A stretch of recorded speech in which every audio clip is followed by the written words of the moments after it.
So what are you snacking on tonight, Taylor?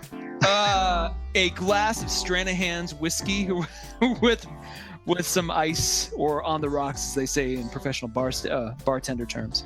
Man, you're recovering from a overnight illness in style, yes. I would say. That is correct. Right. I am typically, let me give you my Trader Joe rundown for the day. I have not tried their freeze-dried or dried fruit soft and juicy mandarins before, and my goodness, are they delicious. So anyway, I got that in a ginger beer and my dark chocolate mints. We're ready to roll. This is Trader Joe's. Hey, I wasn't even going to plug him in. I was just going to say hello and welcome to the Todd and Taylor Show. I'm Todd A. I'm Taylor Trask. And welcome to our final episode of season 2. Can you believe it's been 2 seasons already? I mean, my goodness. And really, so we've talked about this a couple times before. If you found us on SoundCloud or toddandtaylor.com, you're certainly aware of it. But if you just subscribe to us or found us through iTunes or something, you don't know this. But we really took advantage of those SoundCloud playlists. And instead of just numbering every episode into the dozens, we had sort of a little beta season where we were learning the ropes. And so we decided to just sort of put a period at the end of that sentence and call it season 0. And then we started this official season 1. And then we did a season where we didn't recap exactly. How would you describe it? We discussed Game of Thrones. Oh, well, it wasn't even a season so much as a whole separate show called Wednesday in Westeros. So that was kind of where we branched out a bit, because we had been talking about Game of Thrones so much on season 1 that we're like, let's just make that its own thing. And then season 2 will be more, just kind of anything else but Game of Thrones, and give us more room to talk about more evergreen kinds of stuff, to use a popular parlance, evergreen material. And it just kind of worked out. Like, we had a bunch of technical problems in season 0. Yes. And so whole episodes got lost, or like an episode would just get cut off in the middle. We ended up with 6 episodes. I'm not like a numbers freak, but it always like sticks in my head of like with the numbering of things. And so then in our first season, we did 12 episodes, which just worked out that way. We were headed for 10, and we did this massive year-end wrap-up and decided to chop it into 3 parts. Then there were 12 episodes of Wednesday in Westeros, our other show on Game of Thrones, because we did a preview and a season review. And so we thought, hey, here in season 2, we've got some new stuff to announce, which we'll talk about in this podcast. And we thought, let's just go out on number 12 again. Let's make it nice and even. We got 6 and 12 and 12 and 12. So I really like that. That appeals to the OCD in me, or whatever it is. I feel big time. I feel like we're Hollywood now. Like, we've got seasons, and we're already talking about season 3 and what it includes among other things. And we're actually gonna, to not bury the lead, we're actually going to announce something kind of cool at the end of this episode.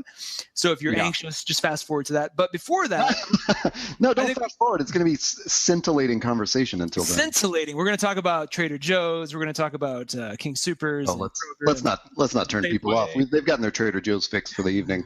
I want to know what's up with you, and I kind of want to share what's up with me, because we haven't. One of the things we don't do is we kind of jump in, and we may exchange some pleasantries, but then we jump right into the topic of the day. Whether it be a movie or a TV show. So we rarely talk about ourselves on this show. On this show, yeah. And as we were talking about what the thing that comes next, which we will mention at the end of this show, we're coming up with like a theme for it. And we weren't trying to invent a new theme. We were saying how do you tie all this stuff together that we do? And we realized, like, we talk about creative work that other people have been doing, and we're not good at like boosting what we're doing. So we're going to talk a little bit about that before we talk about the next thing that we talk about. Call it an episode of shameless plugs to some extent. Yeah.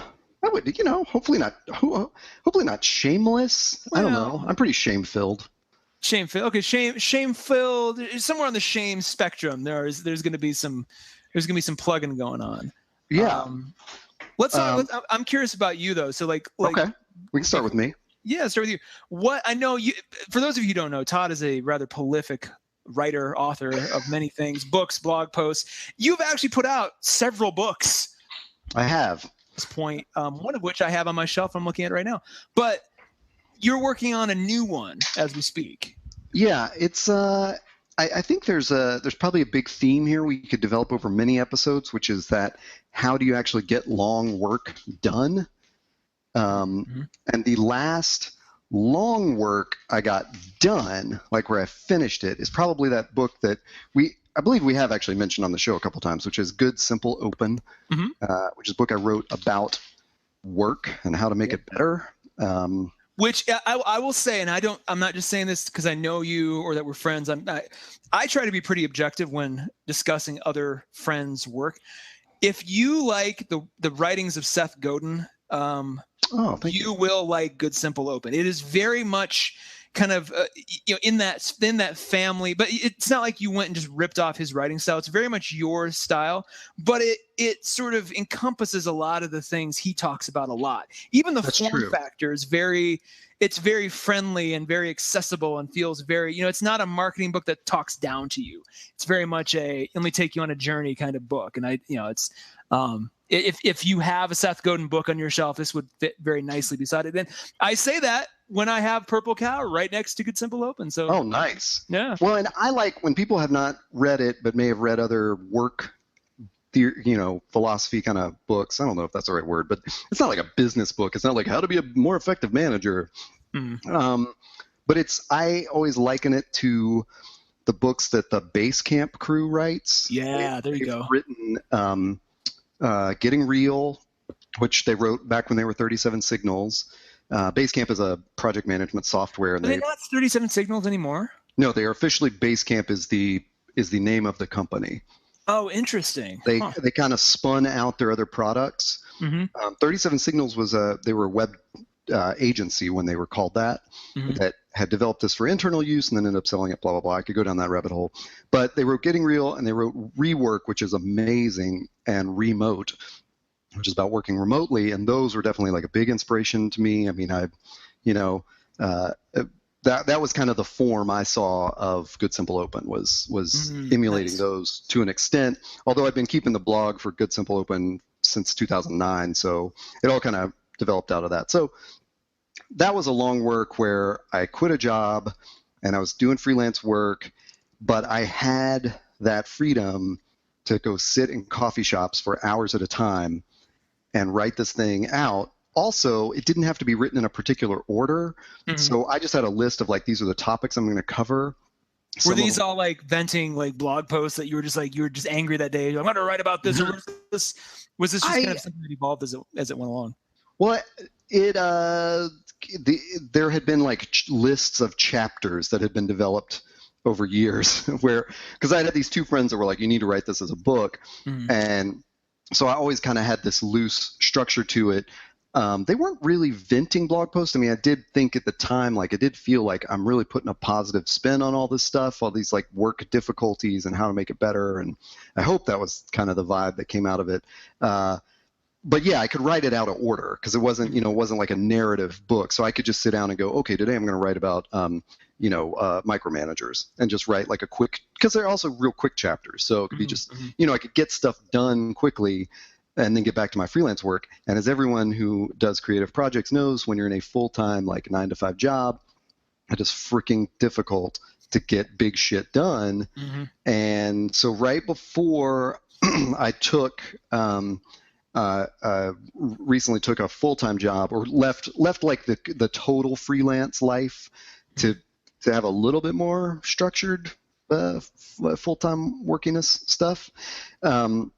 Right before that was happening, I've really been wanting to write this book on belief, and not religion exactly, but how other things in our lives get turned into religion. A and this is funny topic too for this day and age. It's funny too because you and I, you sort of knew I was working on some of this stuff, but we didn't really know each other's feelings about it until a couple weeks ago, and we had this really great conversation. We should have just recorded and made a podcast.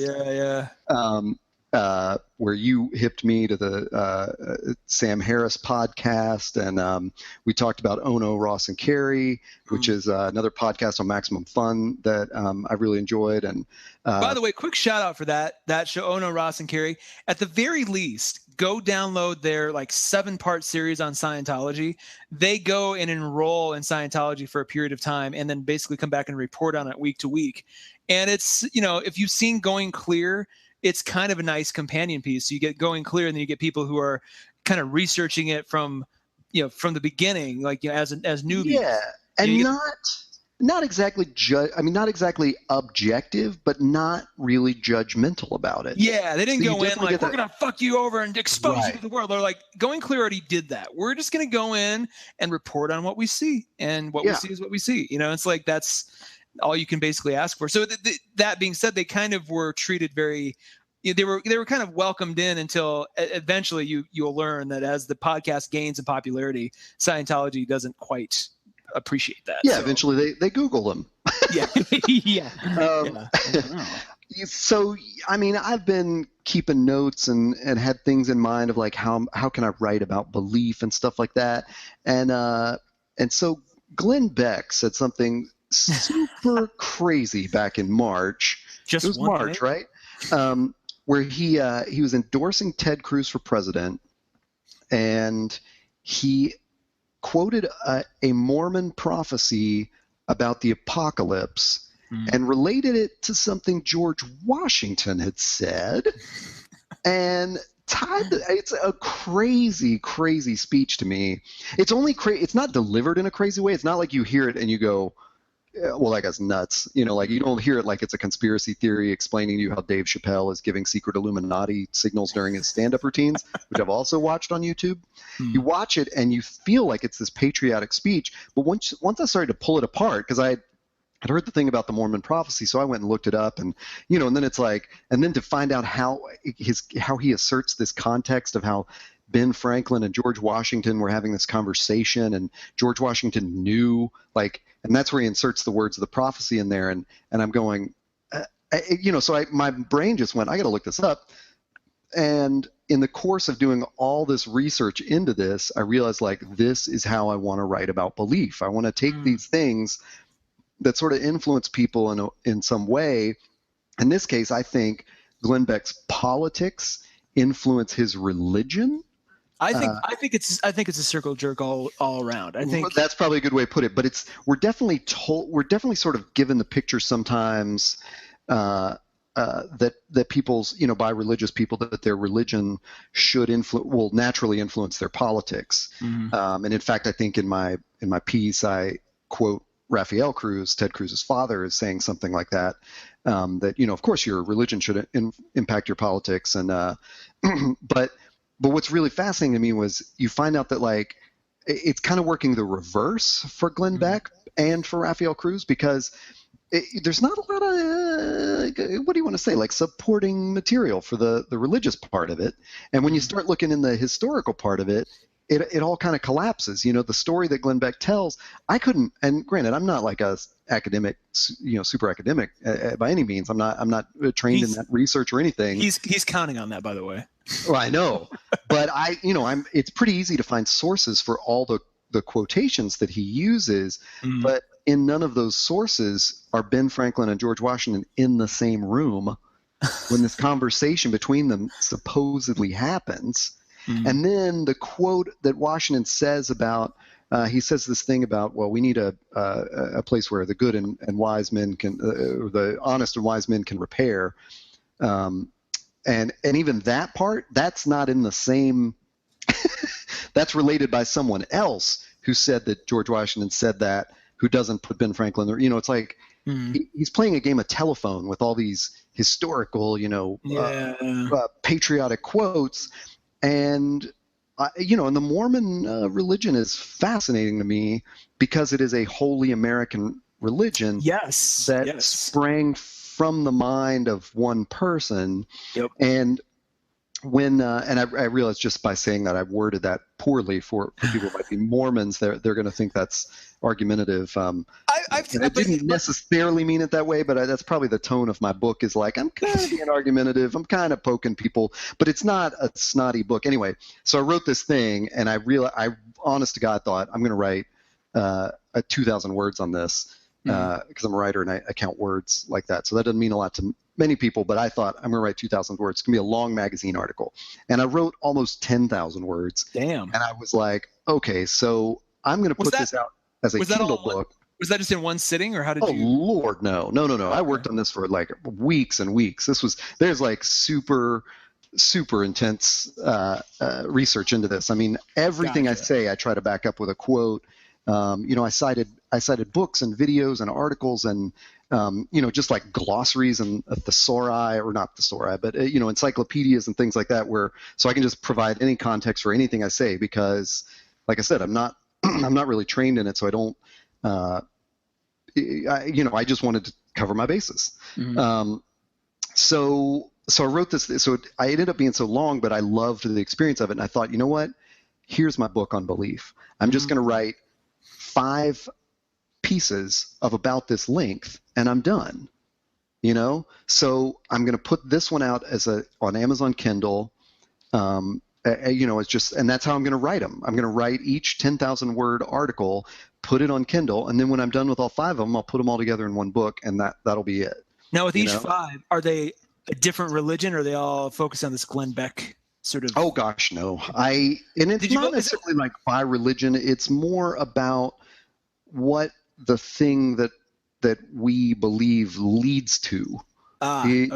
So it's kind of, because when you say that, it reminds me of like some of the Michael Lewis books, like Boomerang, right? Where it's almost like Boomerang feels like it's 4 or 5 books combined in one, that there's a thematic connection. But it's like, Boomerang he focuses on Iceland, then he focuses on Greece, and he focuses on California. And it's like, and they could all exist as you put it beautifully. Like they could all be New Yorker articles, like long form sort of exposés, but they're just collected in book form, so it's a little easier to take with you and dissect and everything. I did not realize it, but after even publishing this first section, which I should name, is called so the first part that's about Glenn Beck and the White Horse Prophecy is called "So Much for the White Horse." Wow. Glenn Beck, Ted Cruz, and the end of the end times. And because basically Glenn Beck said the apocalypse is coming if we don't elect Ted Cruz. Well, it's funny. I actually started, so full disclosure, I started subscribing to, and occasionally, and by that I mean every 2 weeks or so, listening to various parts of the Glenn Beck radio show, which gets podcasted the same day, only because he was using such crazy rhetoric in the primaries. I thought we might have the makings of a Jonestown situation on our hands, where he commands his followers to do something ridiculous. I kind of want to be there to hear it go down, live, and or know that it's coming, where it's like, I'm like, does anybody realize this is getting pretty crazy? It didn't happen, fortunately, but like, it was so fascinating. I'm like, what's he going to say that's just like complete, utter crazy nonsense? Like what's going to come down the pike? So it's kind of fascinating from a sociological perspective, just to listen to him and his listeners interact with each other on a semi-regular basis, just to kind of see what someone with that mind will say. Well, yeah, and I mean, I hope this comes off in the right tone, and I would honestly welcome any Mormon to discuss it with me on or off the podcast. But I don't. I appreciate your perspective on him saying that and sounding like he's a little unhinged, but I don't even think that. I think what's so fascinating about it is it's not approaching a Jonestown situation where he is going to incite anyone. Mm-hmm. It's more like what he believes is that Joseph Smith delivered this prophecy, and that's just how it's going to go down. And so he's just looking for the signs. He's not really going to push anybody in that direction, because there is no direction. Like the way the White Horse Prophecy works is it just happens. The White Horse Prophecy is a retelling of the Book of Revelation, and specifically like the four horses of Revelation, in purely American terms. And that's what's just so fascinating about the Mormon belief system, is that everything is centered on America. I mean, Adam and Eve lived here, and Jesus came here after he was crucified, and there was this whole Israelite, or I guess maybe that's not the right term. I'm sorry, but there was a whole. There were tribes of Israel that lived in the Americas, and of course there is absolutely no historical record for any of this. And so it's just fascinating that one man translated these plates that no one's ever seen, and this is what is just sort of, it's just canonical belief, and so I'm trying to say that with some respect for what may or may not be true, I guess. But I mean, you can you can read the context clues as to how I feel about it. I just don't want to, I don't want to be disrespectful to those people who believe that. But fair enough. But there's like a real healthy skepticism. I was talking more like, he was telling people to go on hunger strikes and do kind of crazy. Oh, he did? Oh, yeah. So he was I didn't know. I didn't know it got to that point. Yeah, in the throes of the Cruz campaign, he's like, we have to go on hunger strikes so that God knows we're listening, and he's like, and I was just like, okay, well, that's a little extreme, but like, what else is he gonna do if that doesn't work? Like, where else is this gonna head? And this is a guy who's, he's given into personal theatrics one too many times to where it's like, all right, he I mean, hopefully I make the case for my point in this book. I think if you don't know anything about Mormonism, or you don't know anything about this thing that Glenn Beck said, or even if you don't know about Ted Cruz and his father, I think that this short book of mine, which you can read in about 2 hours, it would really interest you. It's called So Much for the White Horse, and it, like I said, there's like 90 something footnotes in it of things that I've cited or annotated in some way.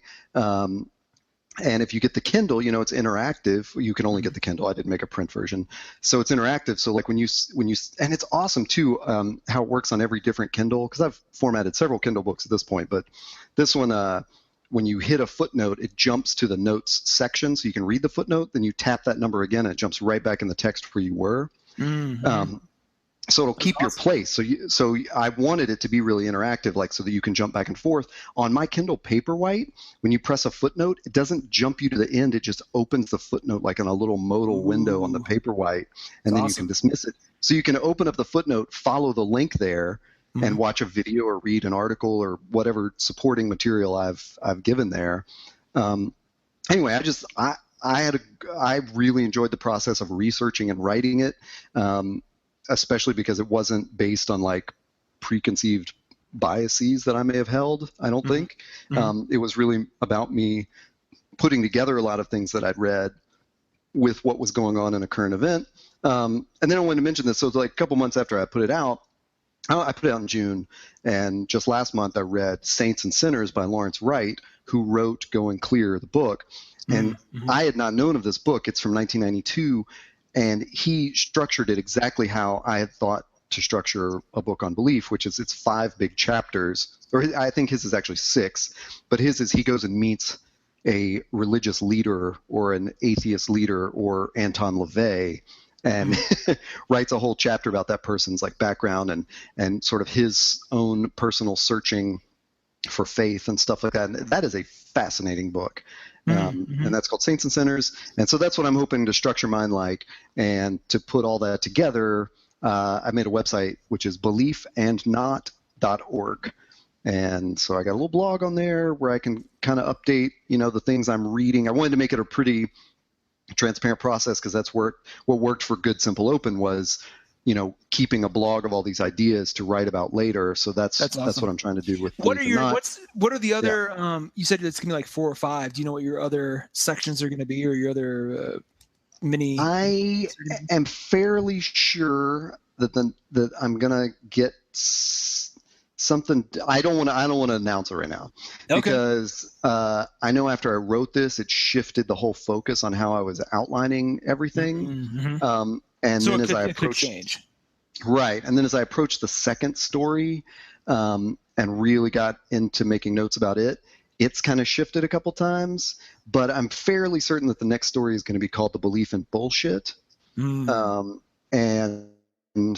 hopefully not retread too much ground that we saw with like Penn and Teller's Bullshit series or some other books. But you can, there's plenty of contemporary events happening right at this moment in late September 2016 that feed into this.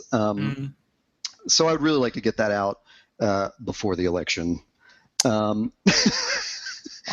And that's kind of the hope. I don't know that the Kindle book will be done by then, but hopefully the short version of the article will be done. So that's kind of the feeling. So yeah, that's what I've been up to. I am fascinated to hear what you are up to, because we wanted to do this like catch up on personal creative projects probably more than a month ago, probably almost 2 months ago, when you had received some good news. And so I purposefully said, no, don't tell me about it now. Let's do it on the podcast. And now it's like 2 months later and I don't really know what's going on. That's okay. It's okay, because it's honestly, the waiting is kind of killing me. Okay. Yeah. So long story short, a couple years ago, hung out with this group of guys under the banner Studio Heft. And we sort of played with a bunch of different ideas. It was going to be an agency, then it was going to be more like a creative studio for our own projects. And then ultimately it just sort of it fizzled, I think, because everybody kind of had a different idea of what they wanted out of it. And none of that was really compatible. So c'est la vie, but I still hang out with those guys now and then, and it's still fun. But one of the things we did at the time was submit pilots to Sundance's New Voices program. So for those of you not familiar, the Sundance Film Institute has for several years been doing submit your film, and then you get to go to their workshop. They pick 10 films you get to workshop. And then they added a TV thing where it's like submit your pilot idea, your project, and we'll bring you out to Utah for a week, almost like a startup incubator for TV pilots. And I kind of struggle with that, because a lot of my ideas just don't quite fit the TV format as comfortably as I think they would want. So I really, I sort of kind of submitted some stuff, but I wasn't really that into it. And it was just really a stressful experience. Well, as it turns out, Sundance this year finally decided to add a web series component, and they partnered with YouTube to do it. So it's the Sundance I think it's just like the New Voices Writers Lab. The New Voices being the key term. And it was a lot more sort of open, because it was the first year they were doing it. So a lot of the criteria seemed to be a bit more free flowing. They were really looking for, kind of shorter form stuff. So, like 10 to 15 minute episodes. They didn't want it to be some kind of big sprawling thing. So I thought, oh, great. I have this little idea called Covered Wagons, which is basically Veep or The Thick of It, or even to some extent like Parks and Recreation on the Oregon Trail, right? It's that sort of, it's that I'm glad you said Oregon Trail, because that was definitely the lead when you pitched it to me. Yeah. And I say, if you've seen Veep, or if you've seen its British ancestor, The Thick of It, I like that format where it's not talking head, but it's kind of fly on the wall documentary style where they don't acknowledge the camera. I like that. And just very sort of improv heavy dialogue. So imagine that on the Oregon Trail, and you have Covered Wagons. I, spent a lot of time writing my pilot for that. It's kind of develop. You have to, in addition to the pilot episode, you got to submit a bunch of materials, your show Bible, all that kind of stuff. So I put that one out, was really feeling good about that. But in the process of writing that one, I found this other pilot I had written a couple years ago that I just put on the back burner because I just didn't know where to take it. But I'm like, you know what? I really like this one too. I'll dust it off. I had it basically written, so I just kind of tweaked it a little bit and submitted it as well. And at the time, I was calling it Stranger. And I'll get in a second. I'll explain why that's no longer doable. I submitted both of them, and lo and behold, Stranger, the one that I just literally was like, oh, and this one too, got through to the second round. So in July, I had to bang out 3 full episodes, a Kickstarter sort of pitch video, amongst other materials, and I have been waiting to hear back. They said you'll hear by October 14th.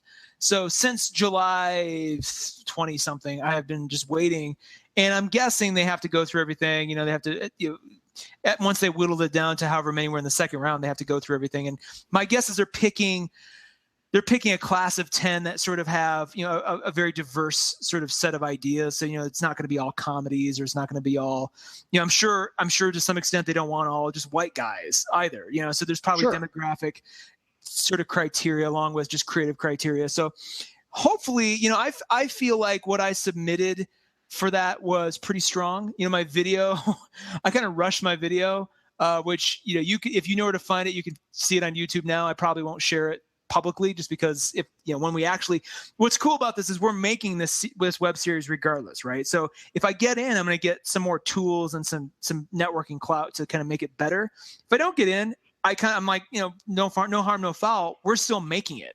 So, come, next spring, this will be a huge project that, we'll jump into. And what you mean by that is, you mean like whether or not it's picked up by Sundance, you were intending to go ahead and make this pilot. Yeah. And then, and let's be honest, getting into the Sundance thing does not mean they're going to, give you $100,000 and everything. Like, they still think they're like, you're making this, we're just going to help you. Right. It's not like this is for people who can't get it off, need everything. They're expecting you to be forward, basically proactive with this project, which is great. Because it's like, so for me, it was kind of fun to go, to use them as like a means to an end. So I'm like, if I didn't have that process, I wouldn't have been compelled to crank out as much content in as short a period of time as I did. And I think as a result, the content I put out was, probably better than if I had all this infinite time to plod along with it and overthink it, which I always do. So I was glad, I was basically just using this process to bang out 2 web series that, should have been done, but I was wasting time on. So, that's such a, go ahead. Sorry. Well, that's such a great perspective on, it's something that you and I acknowledge about doing creative work.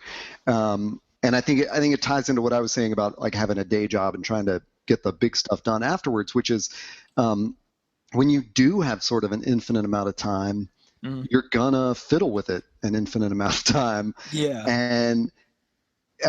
And sometimes when our creative work is not our job, if it's if it's outside, like, if I've got 2 hours a night generously to work on creative work after my job, it's tempting for me to just like sort of fiddle for those 2 hours and the next 2 hours and the next 2 hours, because I know I'm going to have those 2 hours, for the foreseeable future. Exactly. So it's cool right to hear that, like, when you were under the gun for Sundance, you were forced to produce and create. And man, I'm not gonna say specifically, but I had infinite amount of time to do episode 1, and I got to polish it, obviously, before the final submission. But I cranked out those other 2 episodes pretty fast. Not just overnight, but it was close. And let's be honest, I had a lot of time to. I already knew what the outline was. I knew what I wanted to do with them. It wasn't like I didn't create them from scratch, but the actual dialogue and the beats and all of that was hammered out pretty quick. Which when you look at a traditional writer's room, that's kind of how it is, right? They'll spend a lot of time in the writer's room, cranking out the beats, the storyline, the arcs, and then they'll send a writer away to actually write the episode. So there's work is done in the room.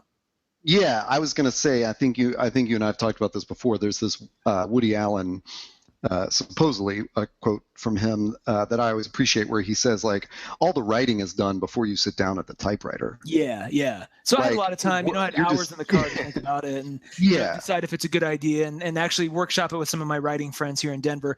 So that being said, the story itself, I don't want to get too far into, but what I like about it is, and what I said in my pitch video, we are still in kind of the Wild West as far as web series go. We've got a model in Funny or Die where there's, very low production value kinds of comedy is put out. We've got stuff like, all the Let's Play videos and that, the sketches and the Felicia Days of the world. And it's all fine, but it hasn't elevated the medium, in my opinion. And we haven't seen with very rare exceptions, we haven't yet seen the Breaking Bad of web series, or the Lost of web series, or the Carnival of web series. Like, where are those shows? Where are those good dramas? The only thing I can find that satisfies my craving for that is either Kiefer Sutherland's The Booth at the End, which is now 5 years old at this juncture. It was the first thing he did after 24.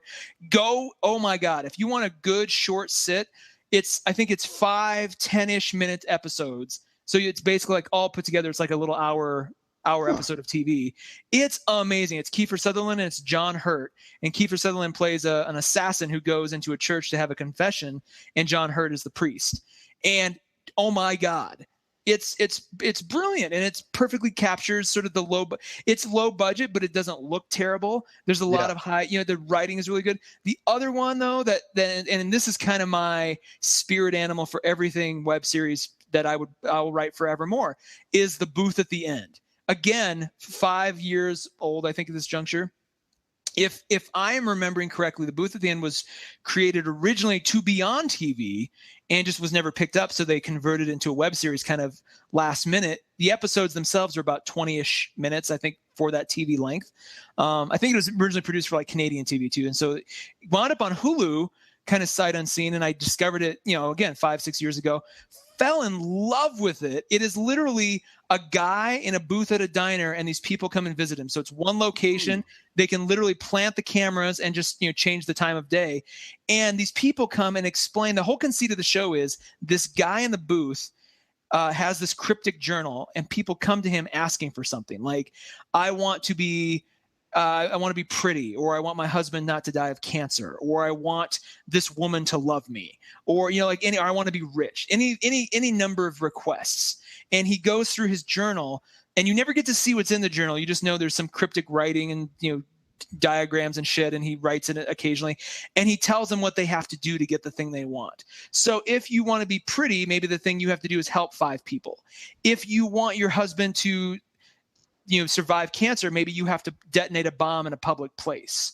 Or if you want to love this woman to love you, you have to kidnap a kid and hold the kid for 10 days. It's all these crazy things. And then you have to come back and tell him about how it's going.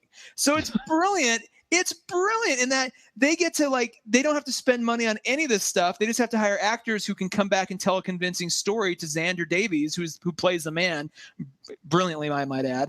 And it's crazy. And they basically have the mythos of Lost with the production values of a couple $1,000s an episode. It's great. So how long are those episodes? About 20-ish minutes. Okay. And they always orient you. Every time a new person comes in, they flash in giant letters who that person is. So you're always reminded, oh, this is Tom, or this is Victoria, or whoever it might be. And they did 2 seasons of the show.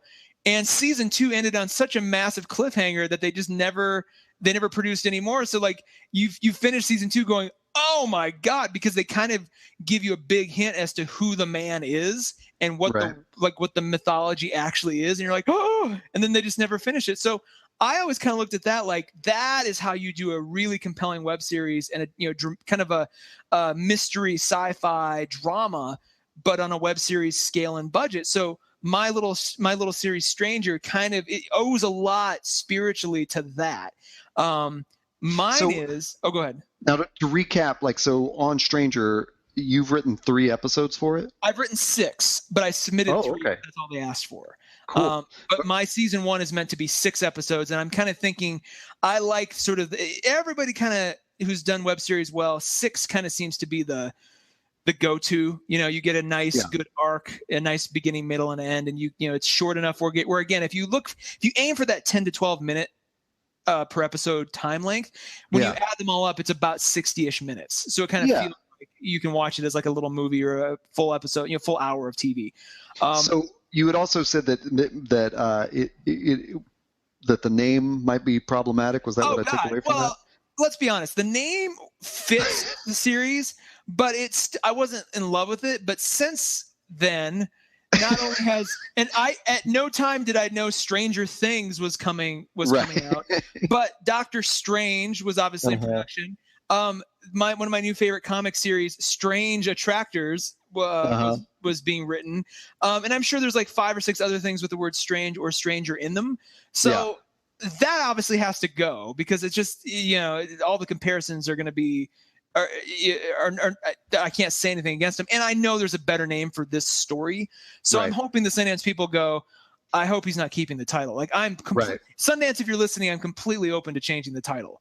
And I wish I could go back and amend my submission to say that, because literally not 2 weeks after I submitted it, Stranger Things drops on Netflix. I'm like, God damn it. Right. So I hope they watch this going, well, this is not that story. We can just have them change the title. Completely fine. Yeah. My story though is actually, it has nothing to do with it. I mean, it's not in the same neighborhood or anything. Yeah. The only reason I chose it is because I have 2 main characters.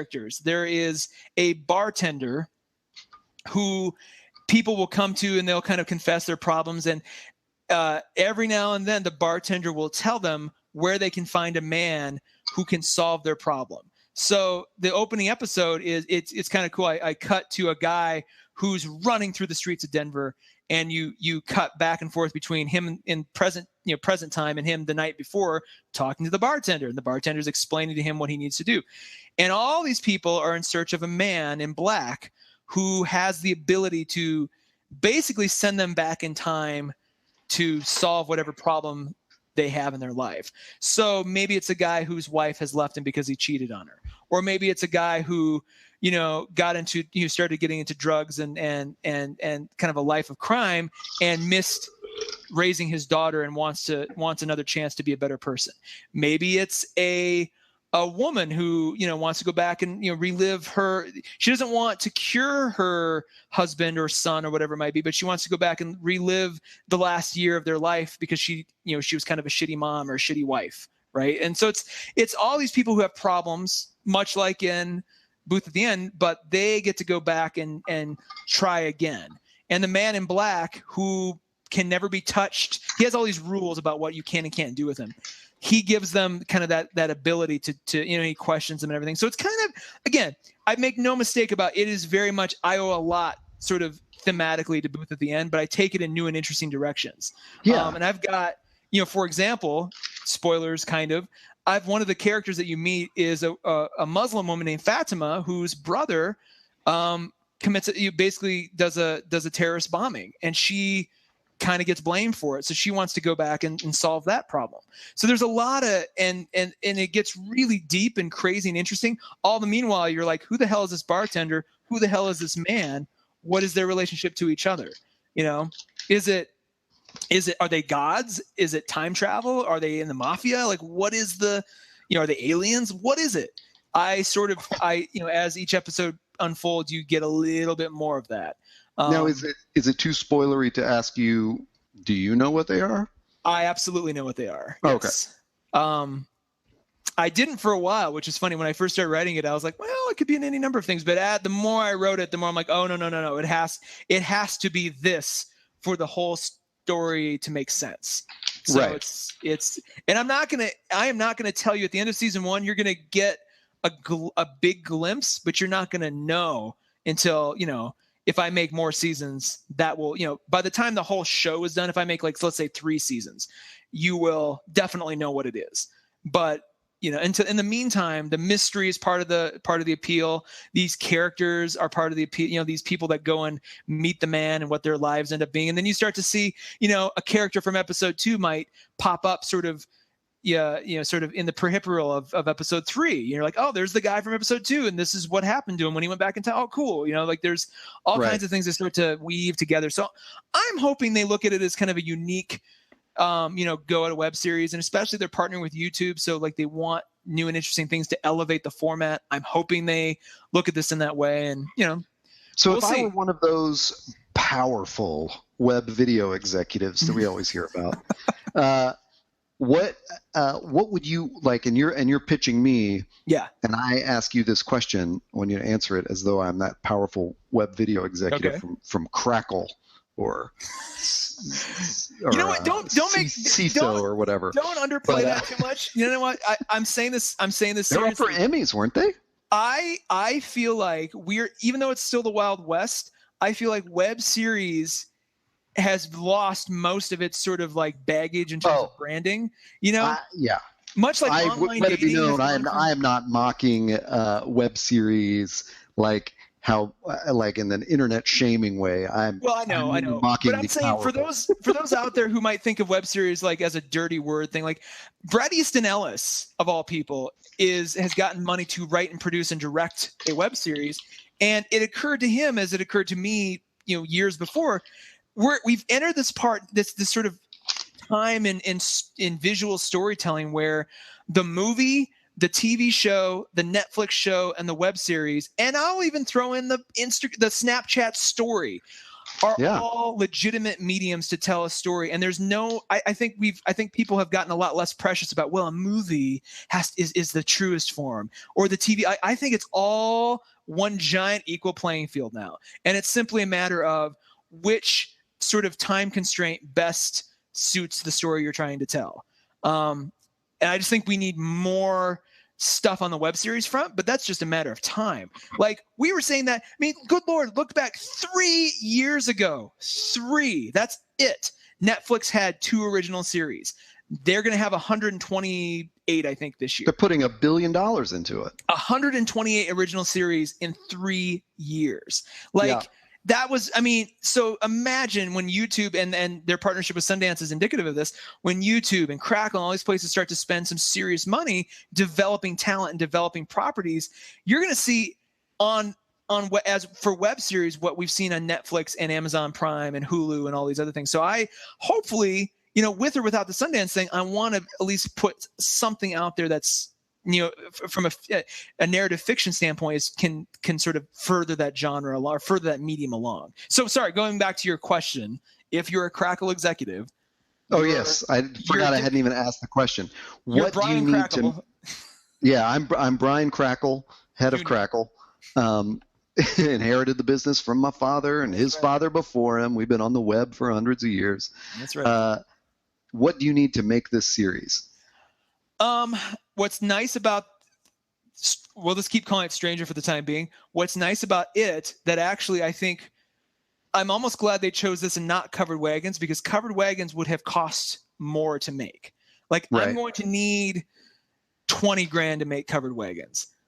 I can do Stranger for practically next to nothing except for actor fees, which is awesome. Like, I could film all of this in 2 weekends. I've done enough of this, now through either Strategic Blend, my agency business, or working with other people's short films. I have a really clean, confident idea how to do this very inexpensively. So money, while would be appreciated, is not needed. I do need some money, and I'll probably pay for some of it out of pocket, but it's not going to be ridiculous. It's, it'll be maybe $2,000 or $3,000 at most. You gotta have some actor fees, and you gotta have some maybe location fees, probably.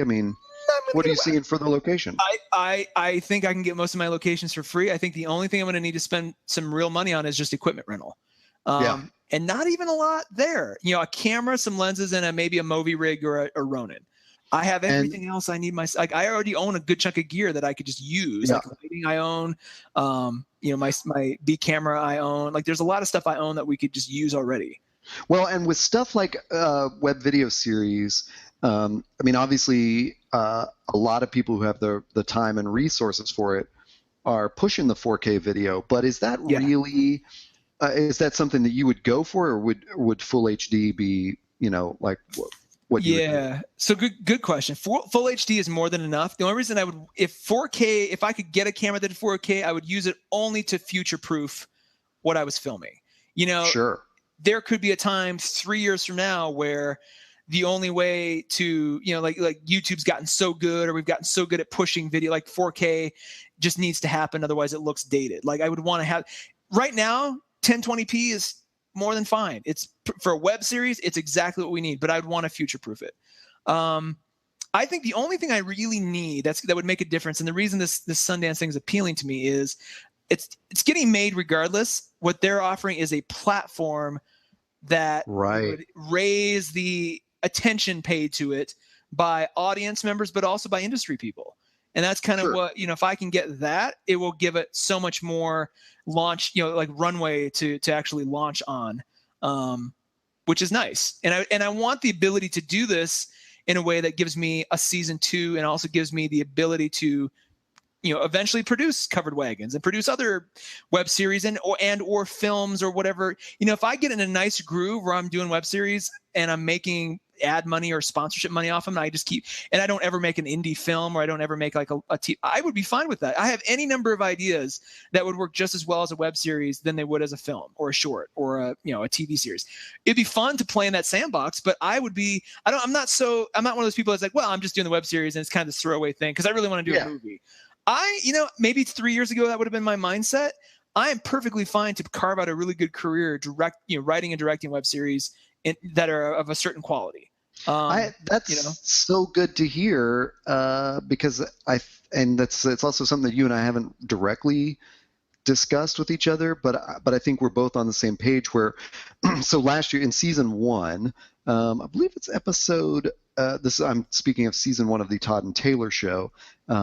I want to say it's episode 6, but maybe it's 7. We talked about storytelling and the future of the novel. And so I know we covered some of this ground, but I feel like both you and I are on a similar page here where I too, several years ago, would have been so precious about, no, I've got to write this as a book, or this has got to be a novel, or this has got to be a nonfiction,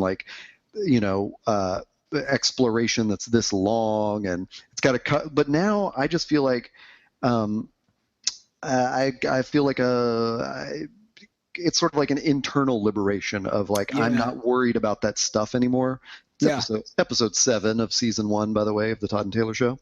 But it's good to hear you say that, because you can, like you just pointed out before you pitch the show, you can tell these things in any way, I mean, it can be Snapchat videos or I don't know.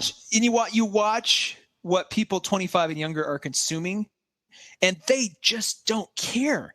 They don't care if they're seeing it in the Alamo Drafthouse or if they're seeing it on their phone. I think I will say they do care if something that is meant to be seen in the Alamo Drafthouse is being seen on your phone or vice versa.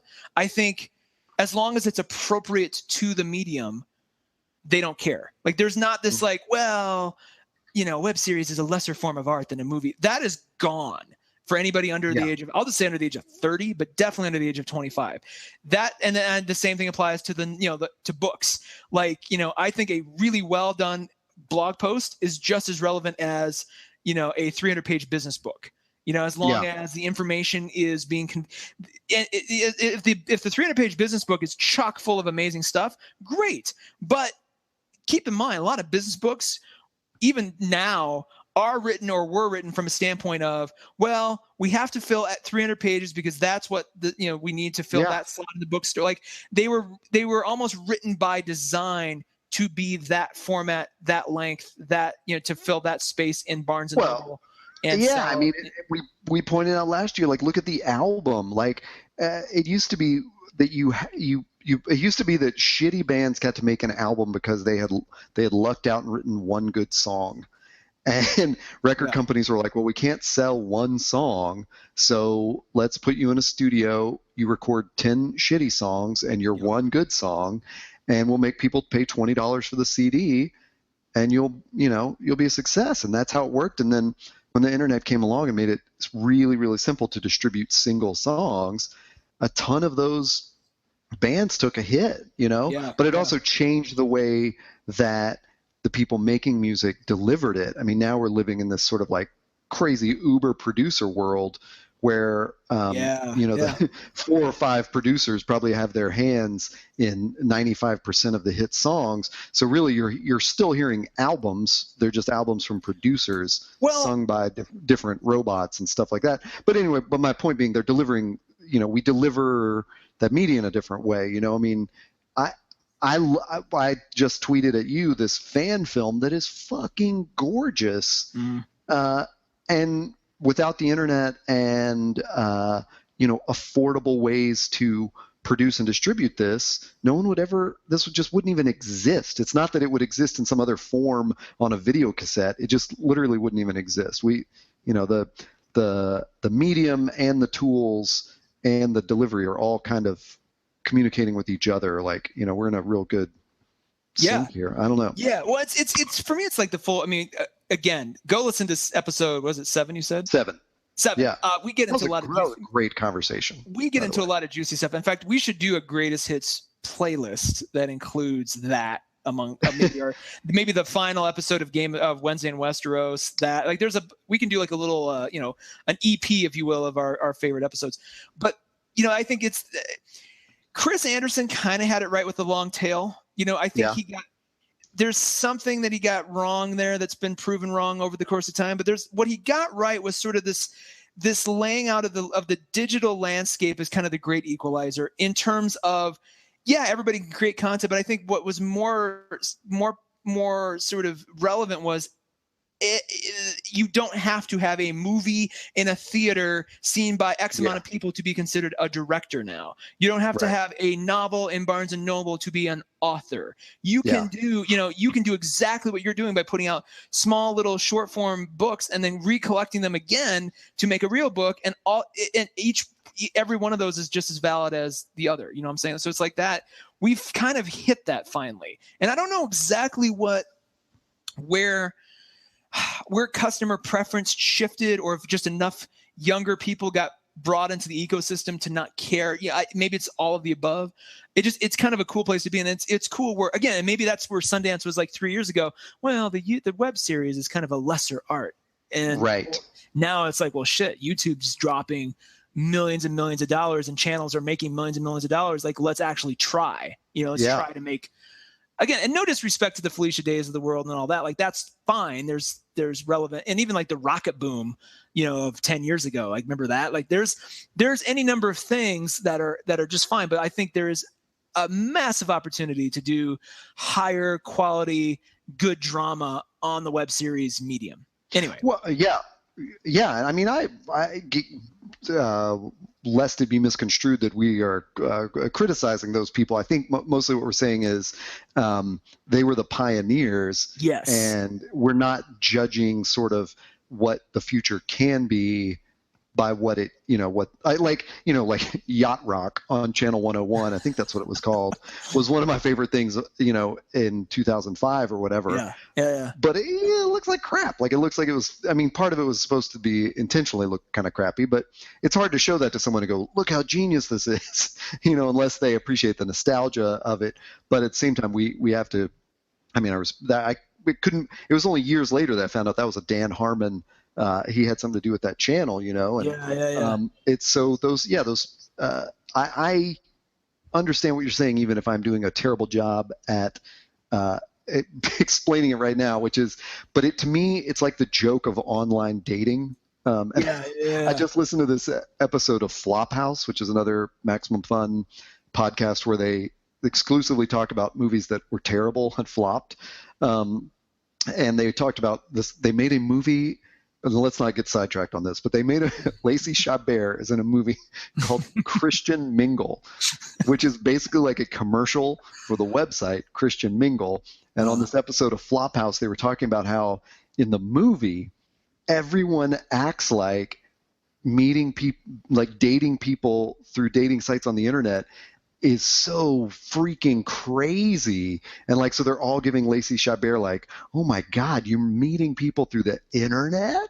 And this is a movie that came out like last year. Like, it's on Netflix. Wow. And one of the hosts was going, I was slightly offended by this because I met my wife online 11 years ago. That's when it was sort of the new frontier. Now, I mean, I think Tinder kind of finally broke the stigma of online dating, honestly. Which is weird because it seems like that should have been the stigma. Yeah, exactly. But I think that was a thing where you never had to download the app, but you knew it existed and you knew what it was, and you knew millions of other people were using it. So, well, that's just online dating, I guess. It's just it's sort of normalized it into the culture, which is great. My point being, I understood 5-10 years ago when people smirked at, quote, a web series or something. It's sort of like, like I raised this question like more than 10 years ago when I put my first book out, when I self-published it on the web, which was why, if I'm in a punk rock circle and I put out my own record, I'm just a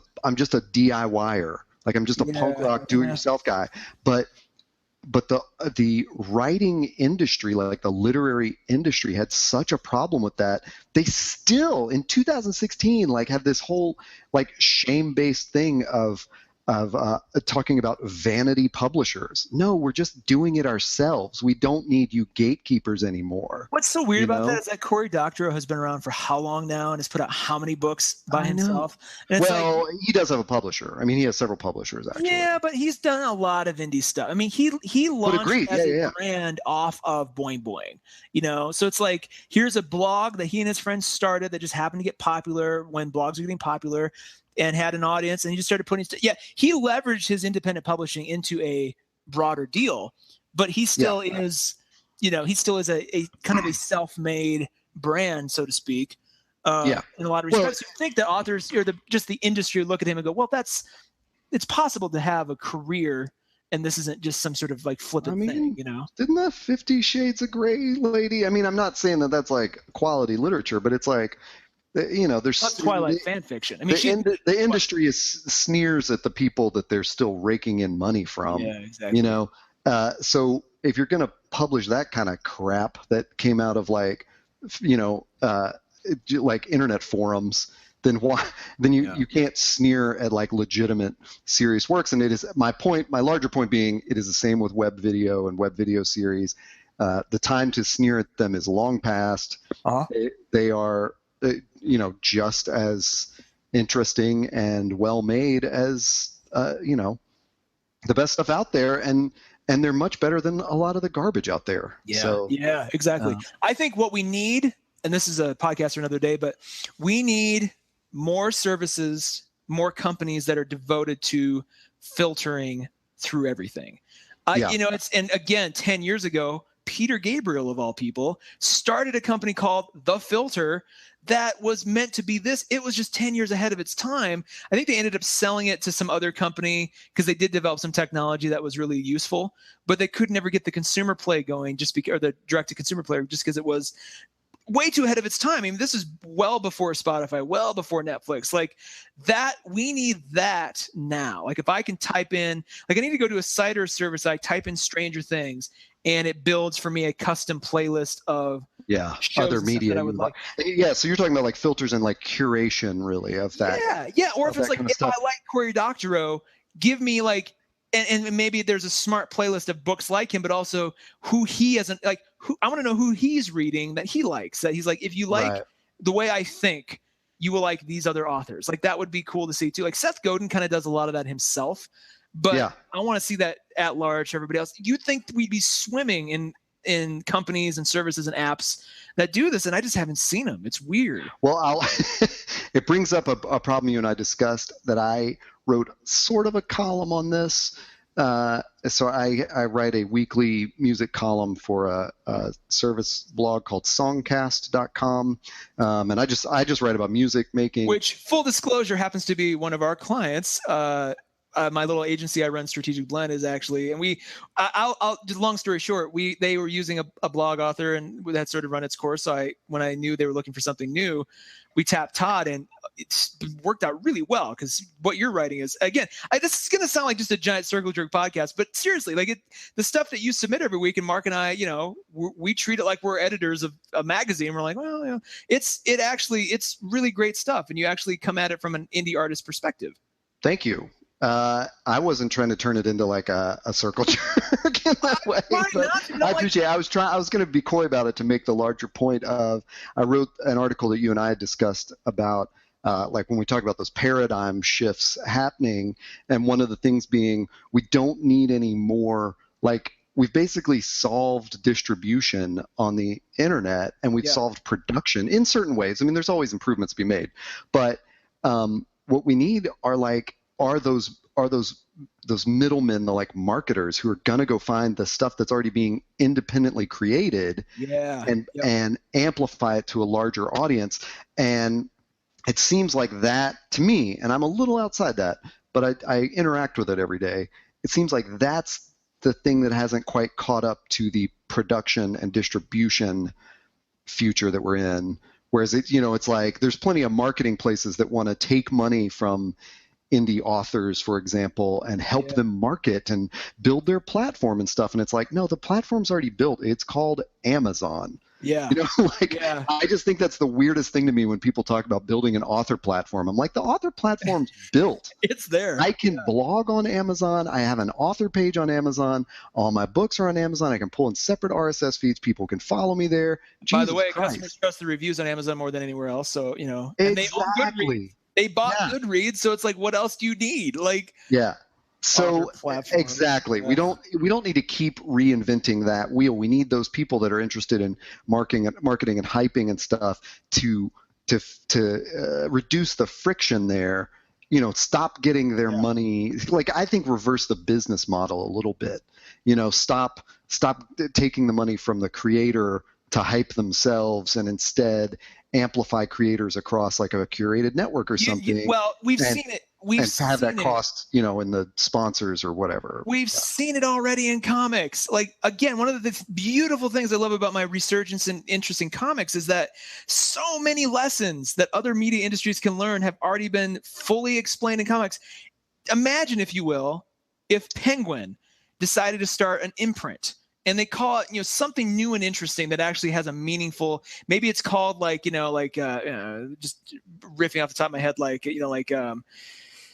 can't even think of a good name, but just something that is cool and artistic and buzzy, or something that sounds like it would be a consumer brand. And the point of that brand is, this is the brand that you're going to find if you like Seth Godin books, subscribe to this imprint or be a fan or follow this imprint, and we're going to find every author that's self-published that is of the same level or of the same sort of vibe. And if you like that kind of stuff, always come here. Just like with freaking Image, or just like with Vertigo. DC went, well, shit, everybody knows what DC is. Everybody's really a fan of Image. Let's do an Image-like independent imprint called Vertigo, and it's going to be all the cool kind of arty art house kind of comics back in the 90s. And why can't comics, it's there. Image, you and I fully have talked to death about on podcasts about, we know if it has that Image logo on the back of the spine, it's probably worth us checking out. Now that's the same thing for me in Boom of all labels. So it's I know if I'm jonesing to read something, I don't have to go and search and be like, what are you looking for? I can just go find any comic store that has any shelf that's got all Image labels and just go, I'll start here and know that something's going to be cool. Where's that for book publishers? Where's that for freaking, you think record labels would have figured this out by now? That was kind of how labels used to be, sort of back in the beginning, kind of in the 50s and 60s. You knew some labels had a sort of a certain quality to them, and we've lost that. It's I take your point, and I only I only said well in that about to be a devil's advocate tone, because I was just about to name a book publisher that I really like is OR Books. Ooh. And they have a really great model. It's not necessarily creator centric. Although the creators that are on it are fantastic, and I'm sure they take care of them very well, it's not kind of open to submissions, sort of. That's what I mean.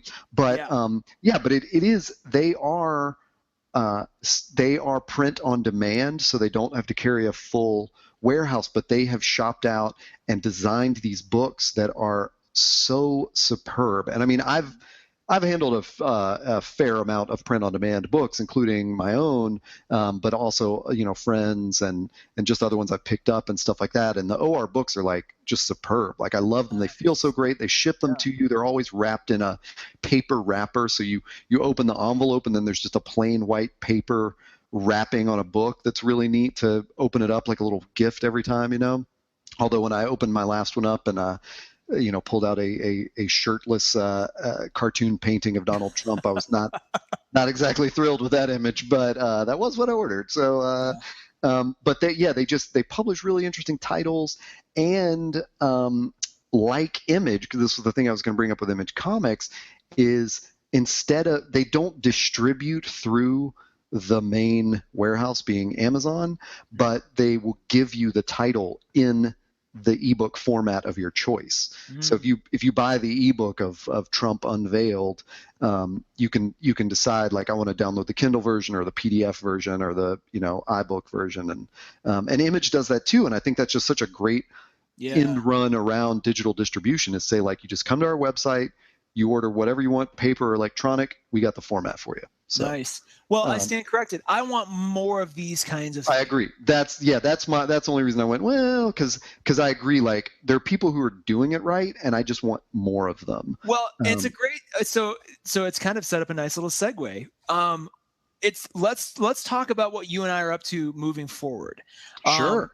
That's a good segue. Yeah, because what really this comes down to for these kinds of books, and, like, OR is a great brand. I'm looking at it while we're sitting here, like, they're just doing the books, but they could easily branch out into other, and I'm even seeing it to art and merch. Like, they're kind of becoming a great curated brand, right? That's I trust everything that's on OR. Like, even if I'm not into the subject matter of that particular book. Yep. And I trust the care that went into them selecting it and putting it on their label. And as you and I have been talking, as we've been doing these shows, and we started the Todd and Taylor show kind of on a whim. We set it up in a way that we're like, we told each other, like, okay, we've tried to do podcasts before that were overproduced, over edited, and they always fizzled out because I think we tried too hard. Let's just do one that's low key, and we'll just do it, and we'll do it. And if we get tired of it, we'll stop doing it. And a year and a half later, we're still doing it. And we've done 2 seasons now of this show. We've launched another show. We've talked a lot about stuff we like. You are writing a bunch of books. I've gotten into some video projects. We've actually worked on a little web series ourselves that we're going to talk about soon. And we decided, and we have some friends who want to do a bunch of really cool podcasts and have come to us, with potentially producing or helping them with it or helping them launch and market it. So we're like, why don't we create our own label, our own network? And we talked a long time about, like, what are we going to call it? I was sort of thinking it should be, again, it should be something that's cool. It should be something that people, that isn't a corporate-y sounding name. But is recognizable and is interesting, and also kind of encapsulates all the things we're trying to do, but also sort of, nicely packages, creative and, kind of sci-fi and fantasy stuff and geeky stuff and all these things.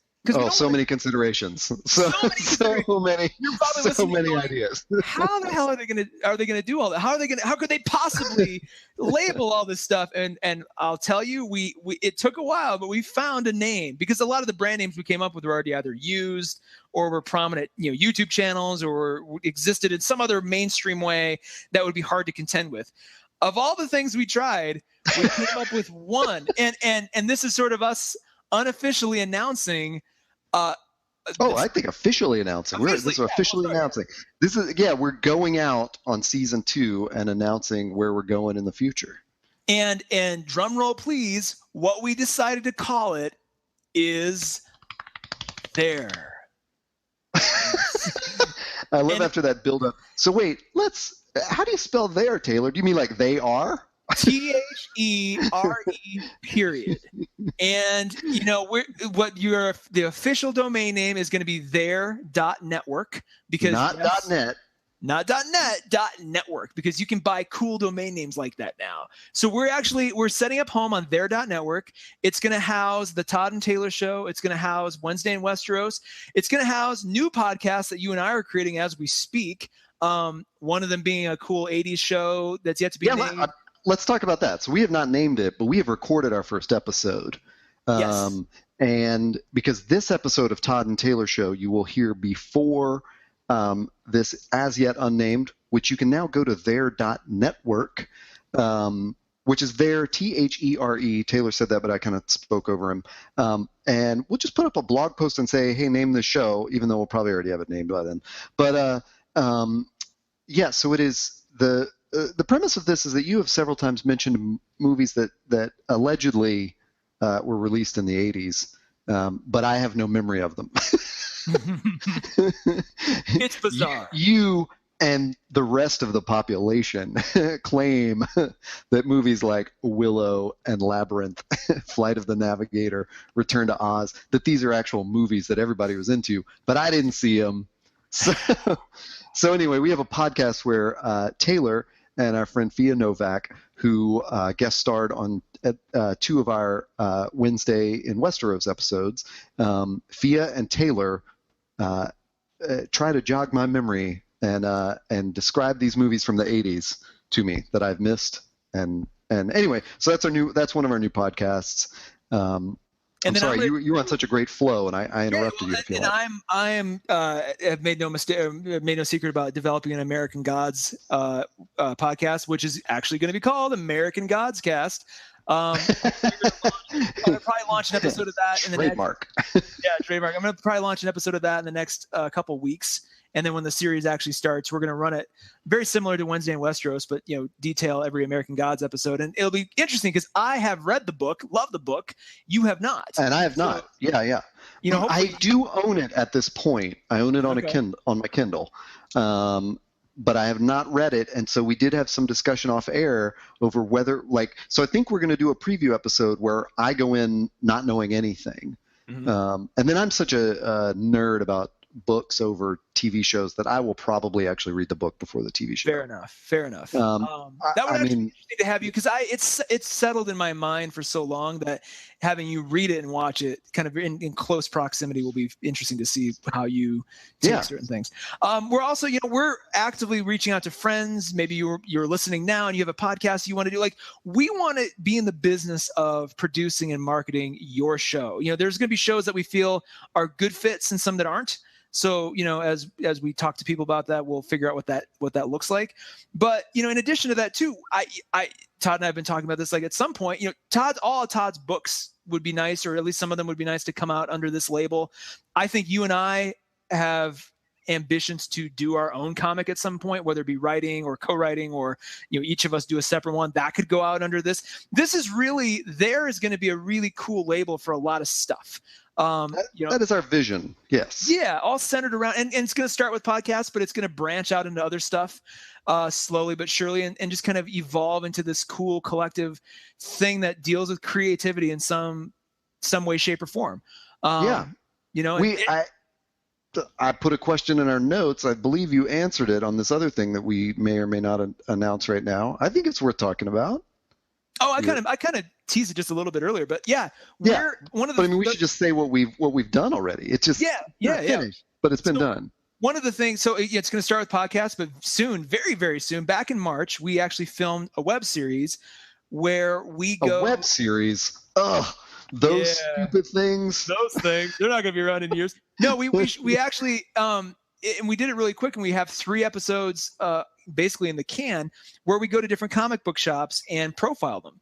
I think one of the things we've both collectively learned in talking to each other and just kind of in our own explorations is a lot of these shops are really cool, interesting spaces. They have it's like every comic book shop has its own personality that generally reflects the people that run that shop, but also I think rubs off on the people that shop there. Exactly. You almost kind of find your crowd that you're gonna hang with. I mean, not that I'm not like a super social comic book shop guy. I don't go in and I chat with the ladies that run the shop that I go to, but I don't socialize there. But I do. I feel like I found the one that fits my personality, and you likely feel the same way. And or you're maybe you have a shop in your hometown that you're tired of, or you're like, I want something new. Maybe I swear there's a lot of people who don't even realize the number of shops in their own hometown. Or the mood you're in. Like maybe you want to maybe you're like, you know what? I just want to go to a filthy comic book shop and dig through thousands of issues from the 80s. Yep. It's not, or you're like, you know what? I got to go someplace that's clean, that I can leave my kid in the front reading a book while I go look at, what's happening in DC's Rebirth. Yep. But I need a nice kid-friendly space in the front. We are going comic book shop to comic book shop, interviewing the people that make those the magical places that they are. Absolutely. So we've got a web series about that coming to there. Which will be on Fair.network. Fair.network. Very, very soon. We've got a YouTube channel set up. We've got social steps set up. So we're going to have – this is going to be a pretty big evolution of – what started as the Todd and Taylor show is now becoming a bigger beast. And, I was going to say, so, and as Taylor, as he started to set this up, when he and I started doing the podcast, the idea was we've tried this before, and generally the ideas got ahead of the execution of it, and we never followed through. And so I think we're both really aware of what a scary thing it is to, I mean, people launch websites all the time. Taylor and I have launched hundreds a piece. Like, we've been doing this for a long ass time. Like, we've done these projects before, and often you go in with a lot of energy at the beginning and it's hard to sustain it or whatever. So we've really given a lot of thought to, like, how do we do this right? I mean, there were technical considerations to having different shows go out. So I'm just as interested as anyone else to see where there will go. But I do like the way we've gone about this process. Really, we've been really thoughtful, and we've really talked about this shit for so long, and we're so excited to, like, actually put it out there and let people see it and grow. It feels organic too. That's the thing that I like about it. Good. Like, this isn't one of those things where, in days past, I might have, like, this would have been the first idea. It's like, well, we got to do this and this and this, and then not even get a single up. Like, we literally have kind of organically backdoored our way into this, which feels dirty, but also feels like really, it feels, I feel like this is going to sustain longer than had we just, tried to set it up this way to begin with. Like, we started with, like, a show that we're like, we may not even do this after next week, and we ended up doing it, and then another show, and then another season of the first show, and that's like, well, shoot, now we've got other ideas, and now let's do a web series, and let's do a little short film maybe, or let's do a book, or like, there's all kinds of things. And again, this isn't just us. I am more excited to start onboarding other people and shows and things than I am to even launch my own stuff. It'll be fun to see kind of what we can build up as far as a catalog, or as far as a talent pool goes. I think that's we're definitely sharing that emotion, because I think naturally in our jobs, which are largely digital face, where Taylor runs an agency and does a lot of the creative work for that agency, and I'm a writer, and very rarely these days, but sometimes a developer. We like sharing. Once we figure out how to do something and have a best practice for it, we love sharing that. And so we're just kind of extending that to the podcast creative world, where we feel like, hey, we've got this great thing going. Let's bring our friends into it, because we, tell them how to do it, how get them all involved. And I don't know, we had so much fun too doing the Wednesday in Westeros, where we had guest stars, that we had to figure out a way to keep that going. Yeah. Where we could be listeners and audience members rather than participants in the conversations. Exactly. That's actually, and I can't wait. It's like, I think some of the branding we're going to do, like, everything's going to kind of, I'm looking at the KCRW model, right? If you subscribe to KCRW, like, you're almost kind of like what we talked about with OR. You're subscribing to a station of podcasts that are going to fit together in a certain way, are going to be of a certain quality, and you're just like, anything that's got that KCRW album art, and they all kind of are designed to kind of look the same and fit together. Like, I love that model, and I think, like, if we can create something that accomplishes that for our own stuff, but then other stuff where, like, I can subscribe to to their network and just listen to cool shit that, like, I didn't even have a hand in creating, like, that would be great. Yeah. Well, and let me put a technical note in there, because we have looked at a lot of things. Like, we looked at Maximum Fun. I love them. I love a ton of their podcasts. We've looked at how they do it. We've looked at Fighting in the War Room. Obviously, I mention their podcasts often, which are Storm of Spoilers and Thought Bubble.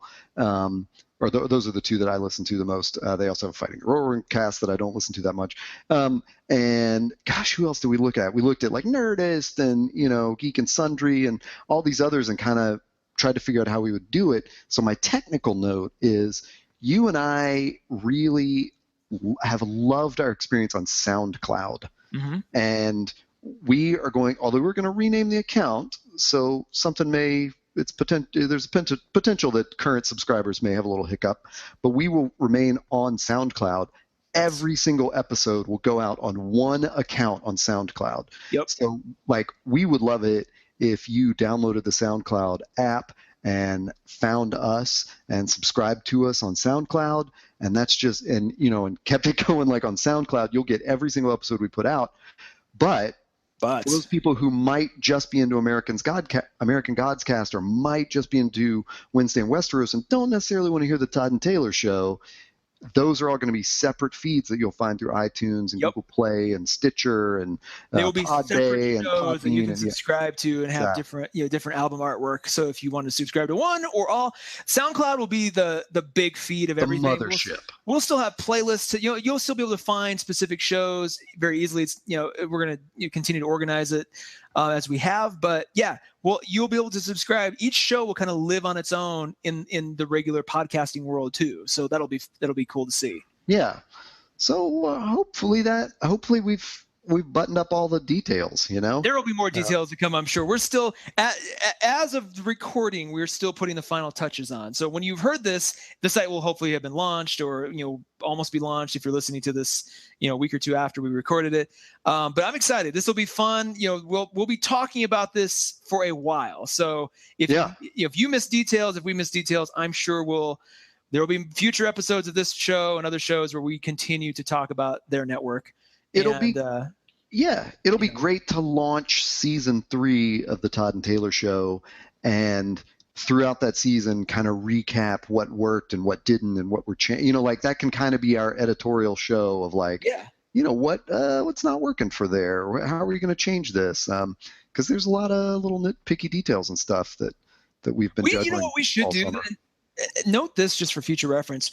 We should always do an episode that is almost like you and I discussing it privately, like we would privately, but just record it for the public so that we can talk about, it's just so it's transparent and is actually like an educational tool. This is what we didn't realize this was going to happen with advertisers. Crap. That might be a cool thing to have on record, just like us, kind of experiencing this stuff in real time, like we did when we started episode, season 0. There was a lot of you and I well, what should we use? Should we use this? And maybe it's not interesting to be on a show, but maybe just have that. That could be cool to do. Maybe just do a State of the Union kind of episode to cap it off, or to start every season, one of the two. Well, and I don't think you and I have felt restricted in any way, but there's always that feeling of when you start to develop a theme for something, like when you start to develop a sound for a band or a style of writing, sometimes you feel kind of stuck in that style or something. And I think maybe we were much, more loosey-goosey in season 0, obviously, when we were still trying to figure out how to plug stuff in. Mm-hmm. And we're shaking things up intentionally here. So I probably would have been hesitant to discuss those behind-the-scenes things during season 1 when I felt like we got it figured out. Let's stop talking about it, Yeah. But now as we go into season 3, maybe we just have every once in a while we have a 20-minute episode where we go, hey, what didn't work this week, and talk about it. Because I agree, I love that open source transparency to everybody. That's, here's what's going on in the there.network family. Well, can you imagine if Image or OR did that? I'd love it. And just now hearing about OR, I would love to go back and be the making of OR and be oh my God, this is where they were in month 1. This is where they were after year 1. It'd be cool to see them develop that network in real time. And I would listen to the crap out of those episodes. It'd be so much fun. Yeah, I subscribe to a podcast called Inside the Times, where the New York Times interviews their writers about big pieces that they've written. Ooh. And there's the New Yorker Radio Hour, which I often enjoy, does similar things like that. So, and in fact, one of my new podcast addictions is on Maximum Fun, Adam Ruins Everything, which is a TV show. Adam Conover, I believe, has Adam Ruins Everything on True TV, and now he's doing a podcast where he can do long form interviews with his subject matter experts. Wow, so it definitely, yeah. So it definitely feels like a behind the scenes kind of thing where, if you've watched the show and you get the one I was listening to today, he was I think I talked to you for 90 seconds on the show, but he has, an hour to talk to him about their matter of expertise. So it's great. Yeah. So anyway, I love all this. Let's put can we tie it up right there? Do we have anything else? Yeah. All right. Where can they find you online? You can find me on Twitter at HeyToddA. And very soon, Although I'm really hesitant to say it right now. Oh, and find beliefandnot.org. There you go. And I'll save my very soon till whenever I actually do it. Where can people find you? At Taylor Trask, and also very soon, TaylorTrask.com will soon be back in its full glory. But more important than that, ToddandTaylor.com will still be running. It'll just point to our show episodes. And from here on out, there.network is the website, and you'll find our socials there. This is gonna be the fun part. Is trying to oh my gosh, we've said this out loud to each other so many times that I don't think it affects us, but now we're both feeling like what it sounds like to an audience. yeah. Did we must have had a conversation about choosing a widely known homonym as a network name, right? Yeah, we did. But to be fair, we did like the pun aspect of it a bit. And when you see and it's there, period. I mean, that's usually the logo, but our social handles are usually find us there. So twitter.com/find us there, Pinterest/find us there. So you'll, as this exists and settles in, it'll be comfortable and interesting to yes, it is there like a location, not a conjunction or a possessive. Exactly. pronoun. There. Where is it? It's over there. Find us there. That's all right. Well, that was cool. Fun. Let's talk to you guys next time. We'll see you. We'll see you there. Yeah. Oh no. I'm gonna have to edit that.